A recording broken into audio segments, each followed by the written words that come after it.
Well, I figured since we're a few weeks into both the college football season and the NFL season, it was time to come on here and give you an updated 2016 mock draft. Now, I realize we are in the early portion of October, and the draft is more than 6 months away. Believe me, I understand that.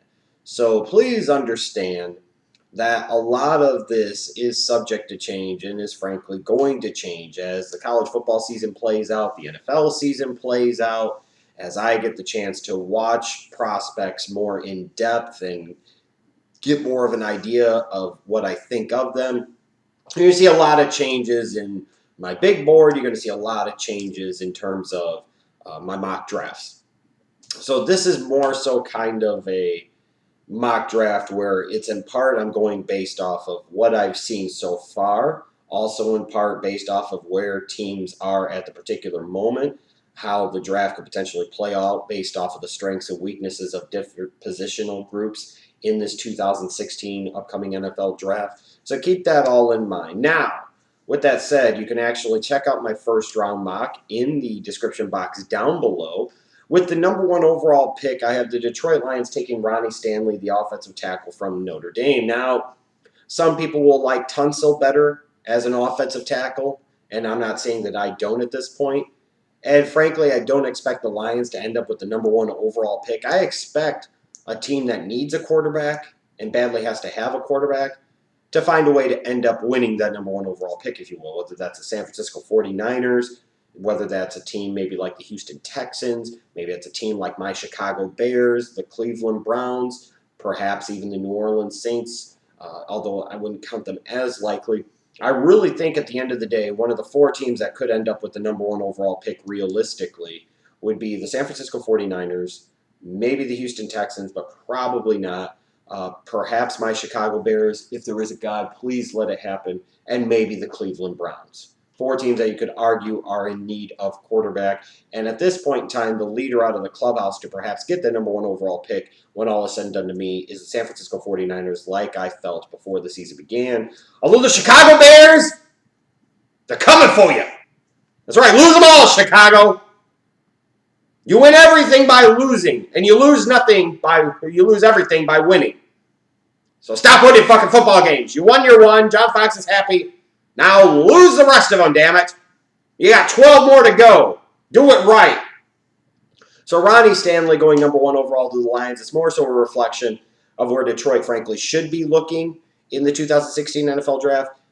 They may very well be in a position to get an impact offensive tackle. You could say, well, they need help on the interior of that line. You know, frankly, the Lions need to invest multiple picks in that offensive line. So it doesn't matter. They just need to upgrade the talent, and you figure it out from there. So a guy like Ronnie Stanley would make a world of sense for them. The first, notable pick you would really have here would be at number 2 overall, the San Francisco 49ers. Kaepernick's not the answer. And this is a team that is going to need to be rebuilt. As I've been talking about, they need to start over. They really, really do.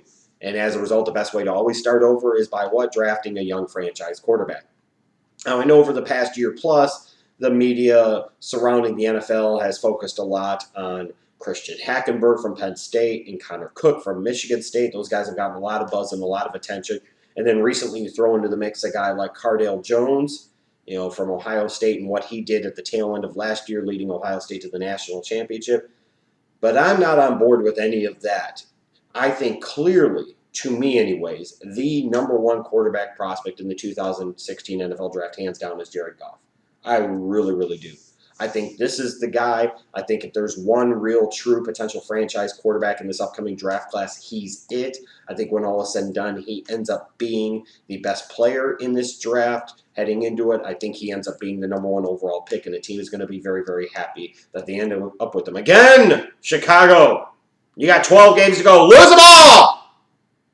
Then we can get a real quarterback and really start to do something in the future.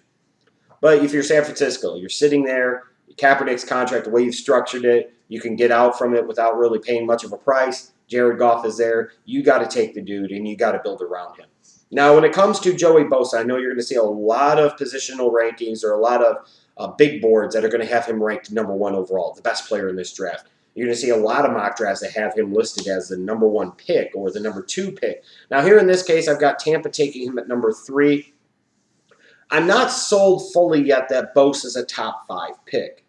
Now, am I going to sit there and go the Schlegel route of saying that he's a top 20 or top 25 guy all the way down there? No, not necessarily. But I see flashes out of him that lead me to believe he's a top 5 player, but then I see other moments where I sit there and look at him and say, I don't know, he's maybe more of a 7 to 15 type of guy than he is a top 5 guy. Now, at the end of the day, when the draft comes around, I could be wrong and he ends up being a top 2, top 3, top 4, top 5 pick. But I personally would not be surprised if he ended up outside of the top 5 and maybe even surprise people where he did end up going, maybe even outside of the top 10, similar to a Robert Nkemdiche from Ole Miss, a guy that I look at that I like elements of his game, but I don't think he's the most explosive pass rusher. And when you're taking a guy like that that's not 300 pounds and you're either looking to make him a 5 technique and a 3-4, or you're looking to make him a 3 technique and a cover 2, you want him to be a more explosive edge rusher than he frankly is. Not to say that he couldn't become that at the NFL level, but again, I see similar to Bosa, a lot of rankings have Nkemdiche as the #2 player in this draft. They have him as a lock, stock, and barrel top 5 pick. At this point in time, I'm not fully buying into that, as you can see reflected in my mock, because I have him going #10 to the Philadelphia Eagles.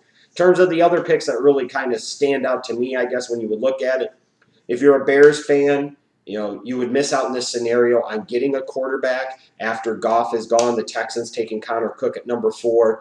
There's really not a quarterback there that you could justify them taking. Even if they traded back, there's still not a quarterback that I like enough to justify even giving them mid-first round pick to at this point in time anyway. As a result, you would fully expect that this Bears team would look to the defensive side of the ball. The defense has shown some growth and improvement this year so far under John Fox and defensive coordinator Vic Fangio. As a result, they're probably going to want to get some better Jimmies and Joes on that side of the ball. They need a difference maker. Pernell McPhee is a nice player. I don't know if he's that difference maker. The Bears really badly need a difference maker. One guy that could definitely be in the consideration if the Bears were drafting around here would be the edge rusher Jalen Smith from Notre Dame.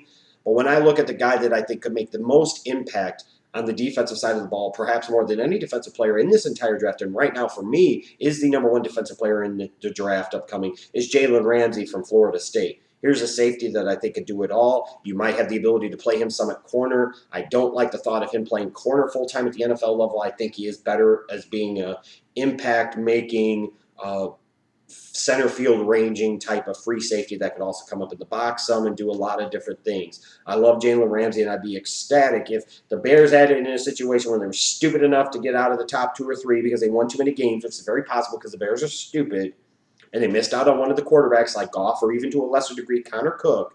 A guy like Jalen Ramsey would definitely make a lot of sense, that is for sure. You'll notice I have the Cleveland Browns taking wide receiver Laquon Treadwell out of Ole Miss with their 8th overall selection. At some point in time, the Browns have to do something to upgrade that wide receiving core. Travis Benjamin's been a nice find so far, but they really don't have much there. And you can't continue to ignore it. And in this particular case, it's a perfect mesh of need versus value and the position.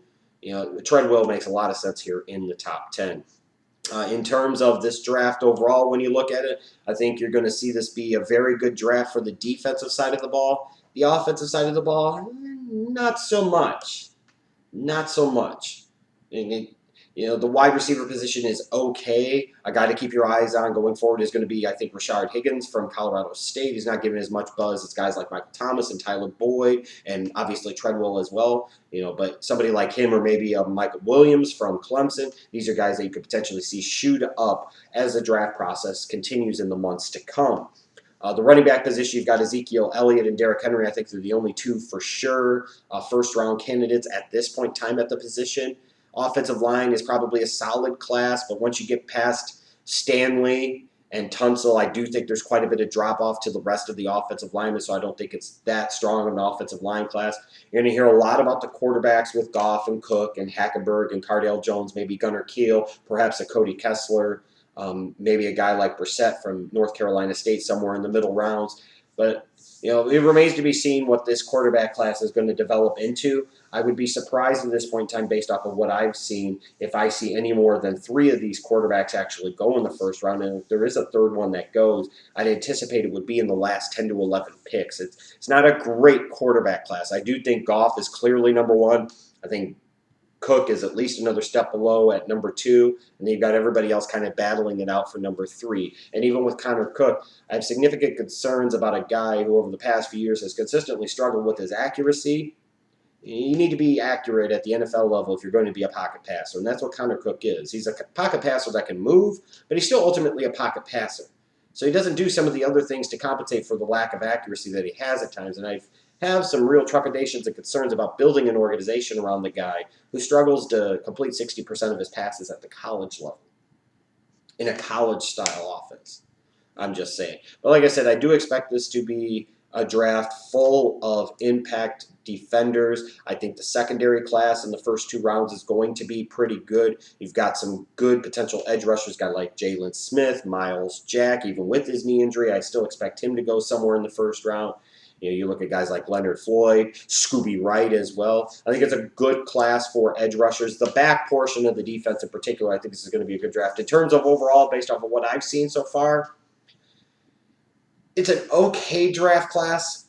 I don't think it's great. Now, obviously, my opinions could change over the next several months as I continue to go through and look. It would definitely help this class if Jared Goff did prove himself to be and establish himself to be as the number 1 player, because if he can do that, that sets everything else in motion and I think puts pieces into place. And I expect him to do that, at least in my mind, ultimately, when all is said and done.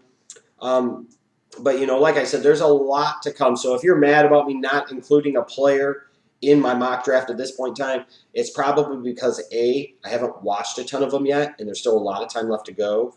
B, it just could be one of these things based off of the way, based off of records, and just kind of how I slotted the picks. It wasn't anything personal. It's just the Lions are the only winless team. They're number 1. When it came to the 1 and 3 teams, I just started throwing in names because there were so many of them.